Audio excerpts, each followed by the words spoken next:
Hai, ini adalah ceritaku. Ini potret keluarga kecilku. Ada ayahku, ibuku, dan juga aku.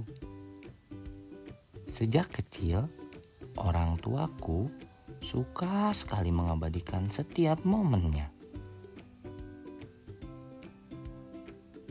Ketika aku bermain, ketika aku marah, ketika aku berlari, bahkan ketika aku mandi. Kadangkali mereka memaksaku hingga membuatku kesal. Hal ini semata-mata demi like yang ingin mereka dapatkan. Dan hal inilah yang membuatku tumbuh menjadi pribadi yang kurang percaya diri karena tekanan di masa kecilku. Eksploitasi anak bukan hanya tentang pekerjaan fisik ataupun pekerjaan berat yang dilimpahkan kepada anak. Eksploitasi anak juga kadang terjadi di kehidupan bermedia sosial, yang dimana tentunya hal ini merampas hak-hak dasar mereka sebagai seorang anak. Contohnya ketika seorang anak yang dipaksa atau diminta untuk melakukan live streaming untuk menunjukkan keadaan susah mereka ataupun kondisi emosional mereka. Hal ini tentunya merupakan suatu kejahatan yang melanggar hak asasi manusia, terutama hak anak. Kenapa dikatakan demikian? Dikarenakan seorang anak itu harus tumbuh di dalam lingkungan yang bebas tanpa adanya suatu tekanan. Bayangkan beban psikologis yang menjadi tanggung jawab mereka.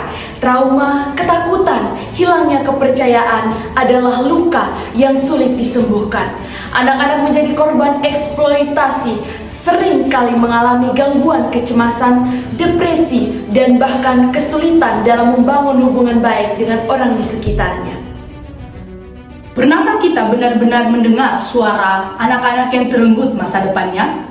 Bukan suara tangisan, bukan juga suara keluhan, tetapi ini adalah suara yang teredam oleh ketidakadilan.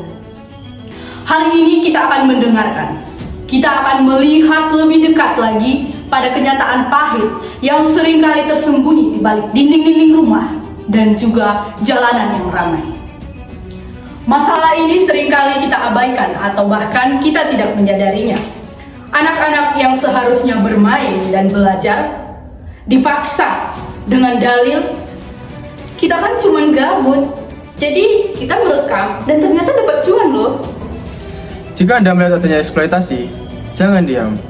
Jangan biarkan anak-anak ini sendirian. Anda dapat menegur atau menghubungi lembaga terkait. Setiap tindakan Anda sangat berarti. Kita bisa menjadi bagian dari perubahan, walau hanya dari lingkungan terdekat. Mari ciptakan ruang aman bagi anak-anak. Mari bergerak bersama, walau sekedar menyebarkan informasi. Setiap perubahan kecil akan membawa perubahan yang lebih besar. Kita telah mendengar suara mereka, kita telah melihat kenyataan yang ada. Mari kita jadikan suara anak-anak ini tidak hanya didengar, tetapi kita wujudkan dalam kehidupan nyata. Sekarang saatnya kita untuk bertindak. Kita semua memiliki tanggung jawab untuk melindungi mereka. Jangan biarkan satu anak pun merasa sedih.